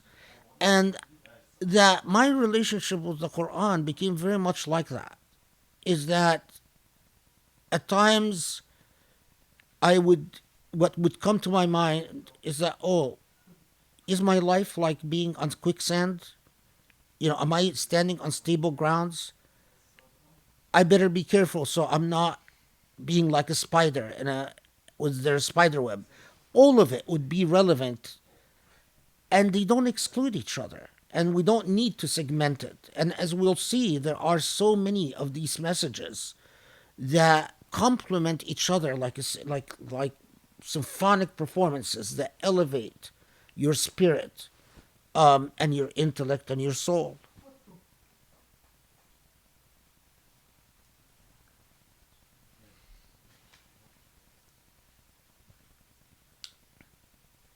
Thank you. Alhamdulillah. Okay, as we have learned so far, after multiple halakas now, there is a vital importance in correlating the timing of revelation to the seerah of the Prophet in order to understand the meaning of the Quran. What is the main reason our current mushafs are not organized in such a manner? Well, I mean, they're not. Um, I mean, why how the Quran is organized is a very big um, scholarly topic. Um, whether it goes back to Mus'haf Osman or it's a later development or so on. But I think that when in my journey, I think that in among earlier generations, they relied on the fact that for scholars, um, learning the Quran was not expected to be something that you attain from books. That learning Quranic sciences was something that was always at the hands of sages. And so the idea of just, going and getting a book and reading it on your own and getting your education through that, that's a much later idea, much, much later. Books were always expected to be study aids to studying with sages. And it is also, there are if Allah gives me the health and life, I would love to write a book about this.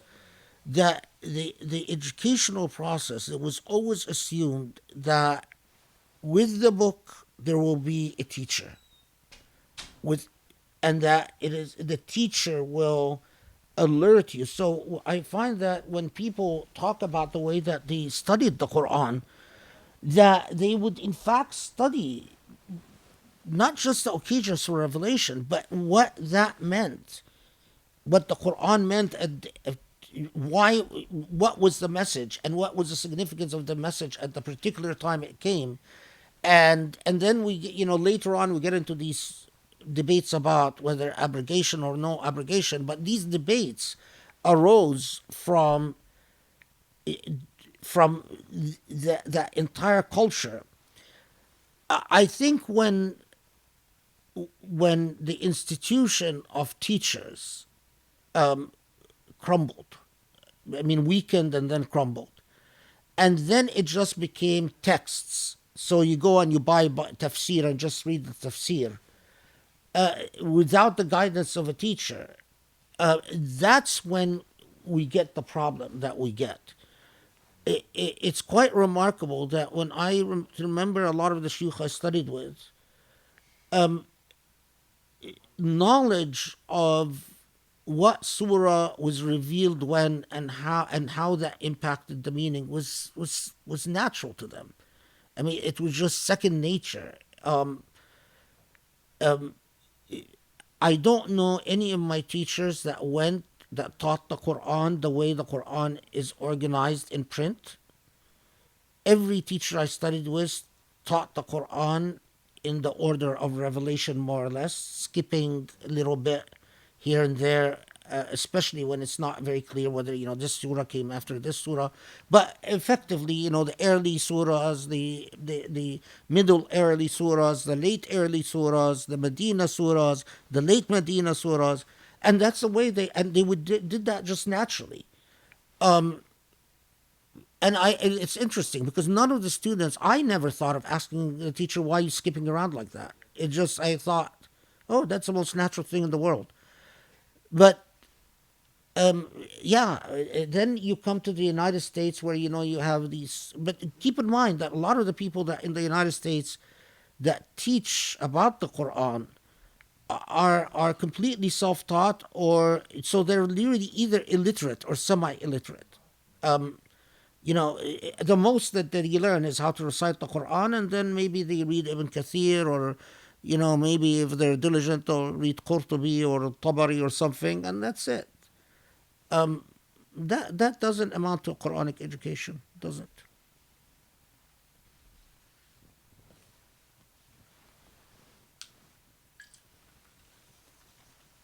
Okay, so I think we've officially passed our 5-hour mark, right? We are approaching our 6-hour mark. So how are you doing? We finished the questions for the surah. Okay. So now we can cross over into others. I know that you wanted to do that one about the parent, the parent. Are we Or going to have obedience. a Q&A session or no? We haven't decided yet, so we can talk about that. It's up to you. Well, ask them how are they doing. How are you guys doing? All right. Joe in the UK, what time is it? And Allah also. 6 Don't worry hours. about that, Grace. I'm not even thinking at the time. Okay, good. It's daylight over there. Okay, ask me that question then, maybe. And then we can stop after that, maybe. Yeah. Okay, so we're just going to do, we have a lot of Q&A questions, so I think it makes sense to hold on to them, but we do have one that we wanted to do that didn't come in as a result of the Q&A, but actually came after, through our email, after we recorded that short session about privacy for teenagers. So this is kind of a longer question, so I'm going to read it. Bismillahirrahmanirrahim. Okay, so as I was saying, this was an email that we got after the recording that we did about privacy in teenagers. And it's a longer email, so I'm going to, so please be patient. Maybe post it separately too. Okay.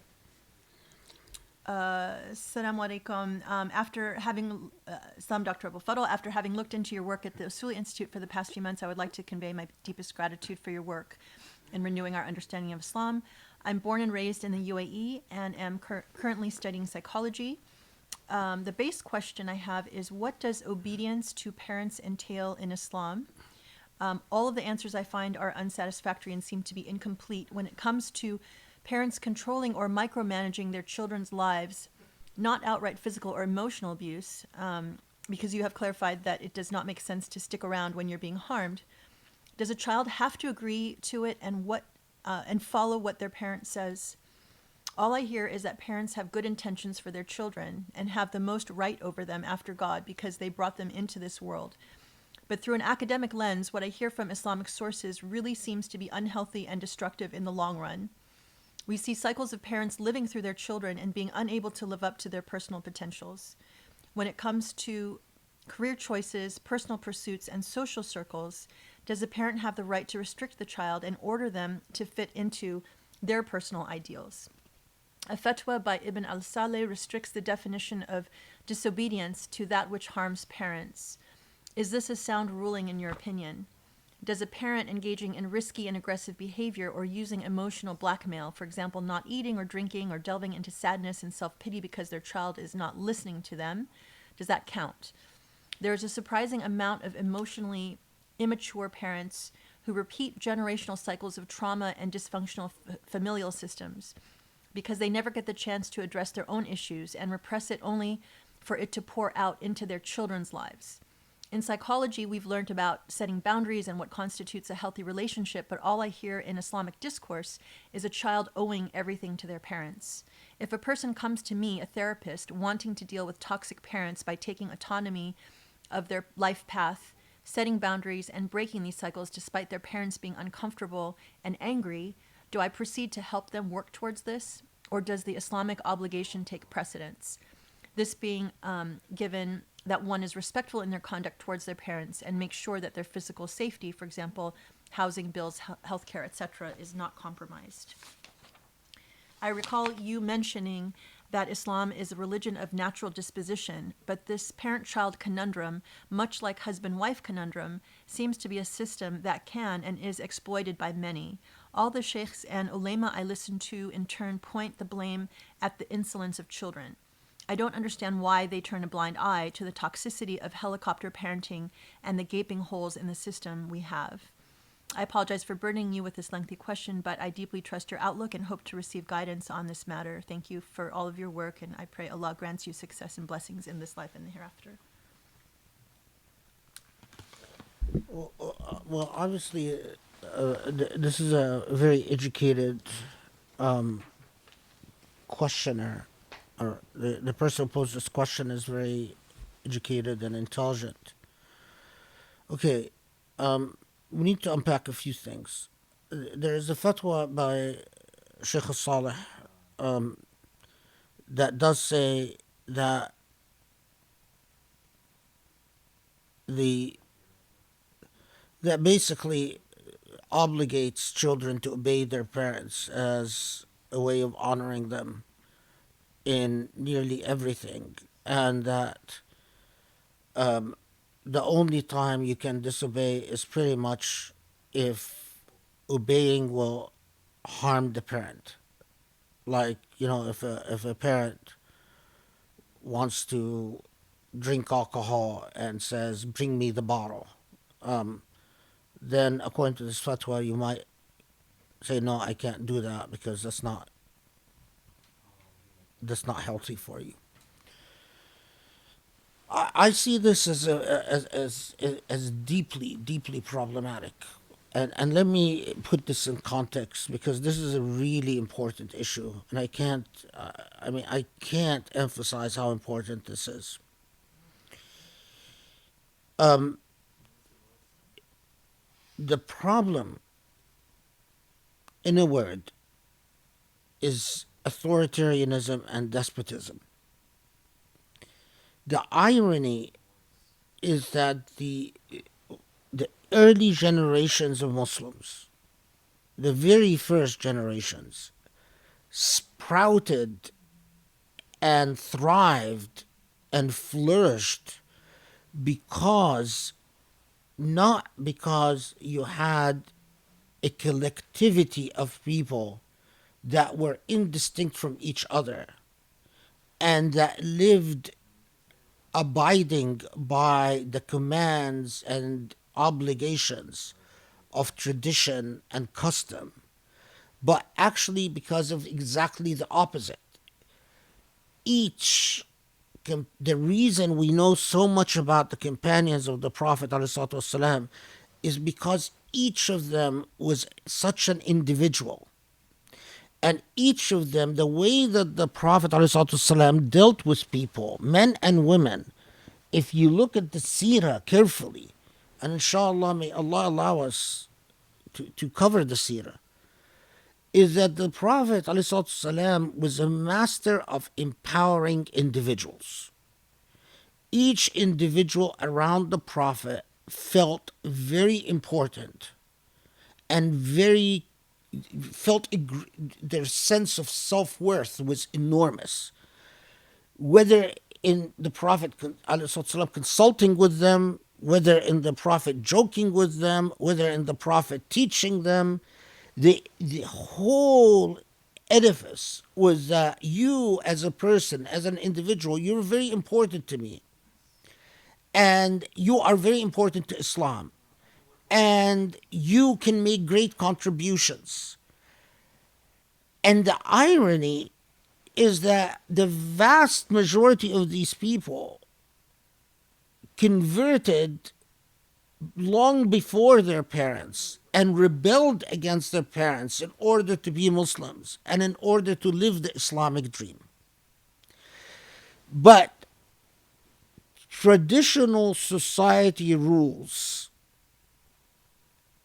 traditional societies, values, role playing, and traditional societies, especially societies that are Bedouin societies or agricultural societies, the emphasis is on raising a child to literally perform like a soldier, because you cannot afford individuality.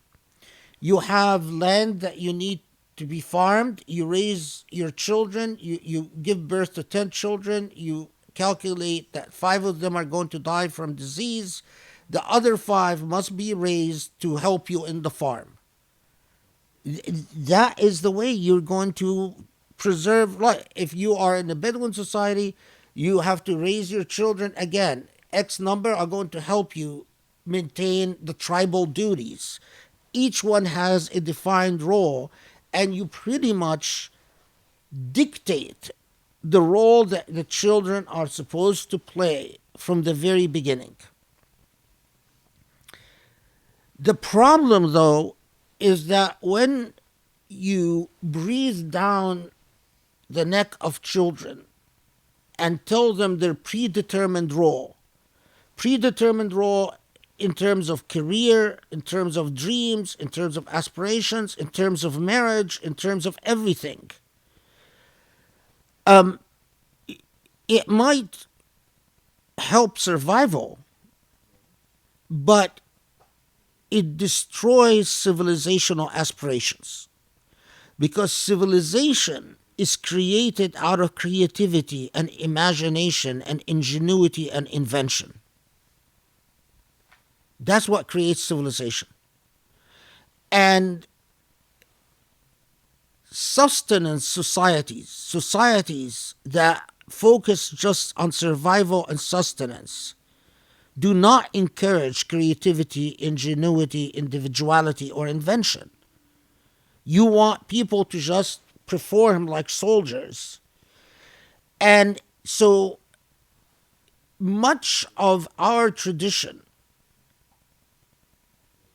although we have all these models of people who refuse to obey their parents, or refuse to obey their husbands, or refuse to obey their wives, and we have numerous reports of these narratives of individual rebellion in order to assert, and in fact, part of it, I mean, I'll tell you that part of it is remarkable, because a lot of the jurists, and a lot of the scholars in the first centuries of Islam, in order to learn, they would have to spend their entire life traveling. And so they would have a wife in Kufa, and they spend 10 years traveling, collecting hadiths or reading with scholars in Egypt and in Morocco, in Damascus. And often that was done by asserting individuality and saying, I'm not going to play the role that is predetermined for me. I'm going to pursue that role of pretty much adventure. I mean, adventure, but in a way that, because you're going to have to travel and seek knowledge and all of that. And of course, if it was traditional roles, you wouldn't have traveled anywhere. You wouldn't have explored anything. You wouldn't have investigated anything. Eventually, what sets into Islamic civilization, unfortunately, is the emphasis of an authoritarianism and despotism. And while that made sense historically in the medieval era, because that was a common feature everywhere in the world, but it was a disaster when modernity set in. Because in modernity, surplus is supposed to be transformed into creativity. But if you are raising children on the principle of obedience, you're snuffing out their creativity. You're snuffing out their ability to even think independently or to feel independently. What we started seeing, especially as Muslim societies became colonized and defeated, look at I mean, I'll give you, look at the people who created Israel, right? It was these kibbutz by people who were adventurers. They left their families, they lived their professions, they go live in a kibbutz in Palestine, they go and farm these lands, they live a very harsh life, they carry guns, they do things that are not safe, but were adventurous, but were frontier. And Palestinian society, as much as it resisted, was still within the conventional traditional society of obedience. So when the Israeli fighter met the Arab fighter on the battlefield, the Israeli fighter had creativity and autonomy and independence. If they got stuck, they thought of solutions. The Arab fighter couldn't do anything without the command of their officer. They weren't used to thinking freely or independently. And as a result, Israel had no problem defeating the Arab armies, because the minute you severed their contacts with their command, they couldn't think. They couldn't function. The only thing they could do was surrender. And sadly, that continues till today, by the way. Till today. You sit with Israeli soldiers, and they're autonomous. They think freely on their own. But you sit with Arab soldiers, they're like robots. And that is why the creative mind. Whenever it meets the conformist mind, the creative mind will always win. What started happening with our culture of defeat is our frustrated parents would live vicariously through their children. And I mean this in every way. Parents would get it in their mind that I am sacrificing everything so that I can live my success through you. But then you are robbing your children of a life. They never get a chance to dream. They never get a chance to ask themselves, what do I want? What would make me feel useful in life?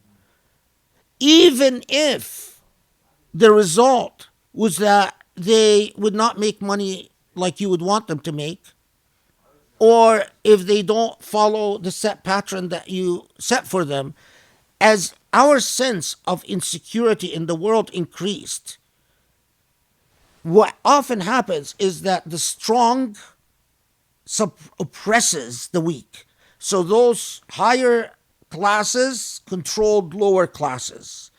And within the family unit, the husband would control the wife. And the parents would control the children. What is the result? Look around you. When in an Islamic center, a woman goes in and you have other women jump on her to tell her that hijab is wrong or her dress is wrong, what they're expressing is their frustration at being disempowered. And they don't realize it, but they're exercising a false sense of power over this other person. And in turn, other people exercise power over them. Very different than people who feel confident and satisfied, and they step into a space and each of them feels a sense of dignity and honor and confidence. I don't need to flex my muscles over you to feel a sense of security. I can cooperate. I can work with you. So what we are doing to our children by teaching them that obedience to Allah means obedience to your parents is disastrous. Put bluntly, is disastrous. You honor and you respect your parents. You honor and you respect, but honor and respect is not obedience. So the fatwa that you get from so many of these traditional jurists are disastrous, because they go as far as telling you, if you are in love with someone and your parent says, don't marry this person, you have to obey. If your parent says, I want you to marry this person, you have to obey. If your parent tells you, I want you to go to school, you have to obey. If the parent tells you, you have to have this profession, you have to obey. So, and then in turn, you're going to do the same thing to your children because that's all you know. That destroys the miracle of the human being. A human being, thinking is a skill that you learn. Learning to overcome difficulties and not to succumb to fitna is a skill that you learn. Why do you think so many Arab men, I know so many, Allah al-Azim, I know so many that pray in a mosque, that go to Jummah. I know some even that give the khutbah at Jummah. But you know what? The minute a blonde woman bats an eye on them, they melt. You know, whether so many that I'm telling you, they give khutbahs at the mosque and they cheat on their wives. Because they have not been equipped to resist. They are so weak. They have no they don't know who they are as human beings, because their parents never allowed them to know who they are as human beings. So they're like paper. They're like, you blow at them, they fall apart. Respect and obedience are two separate things.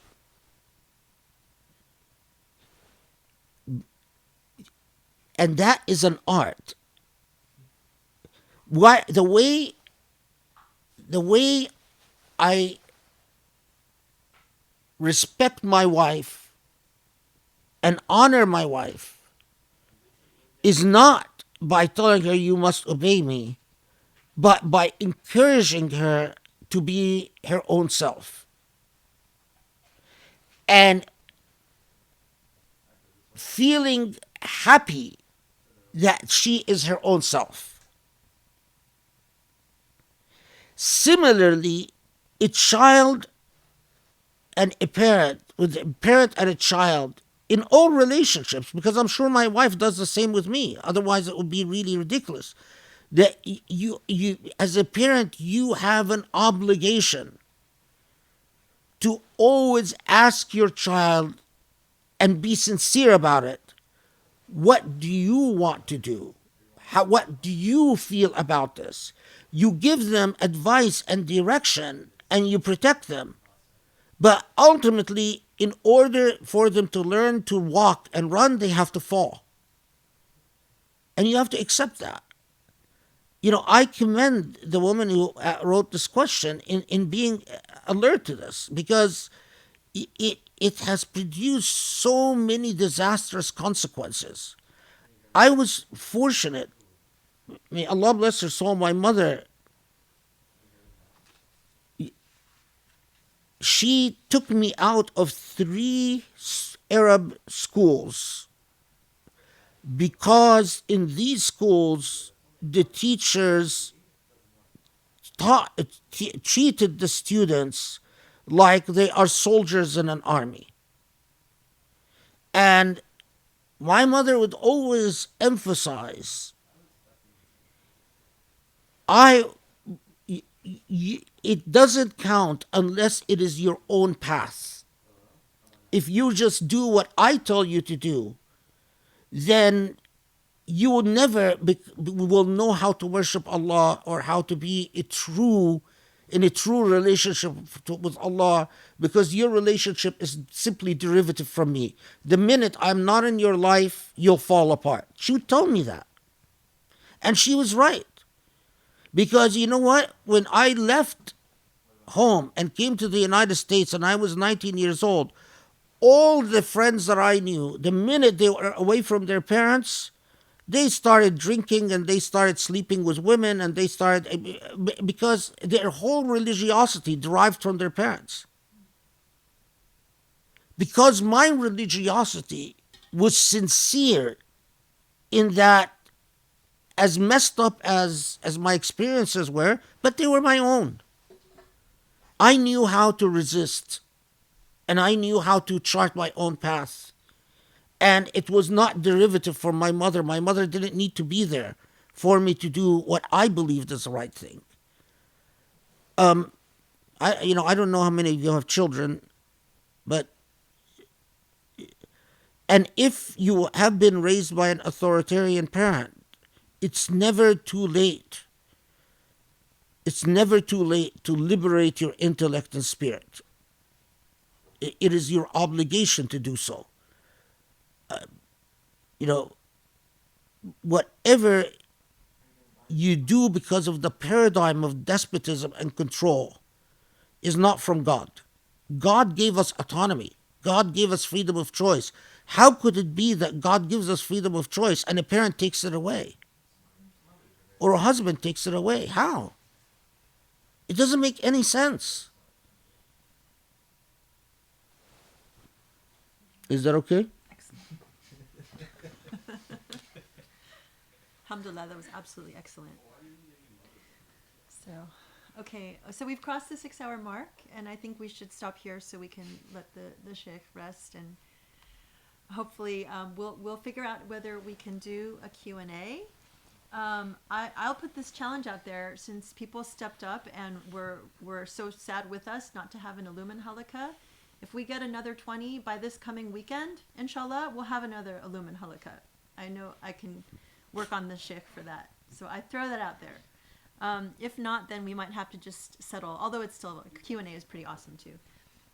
But so inshallah, I'll let people know what we decide about the Q&A, inshallah. But thank you so much for another incredible session. I know we have a lot to think about and recover from. It was pretty intense and powerful, alhamdulillah. Alhamdulillah. So, and then if Every time I tell you, you have no idea how much the Quran.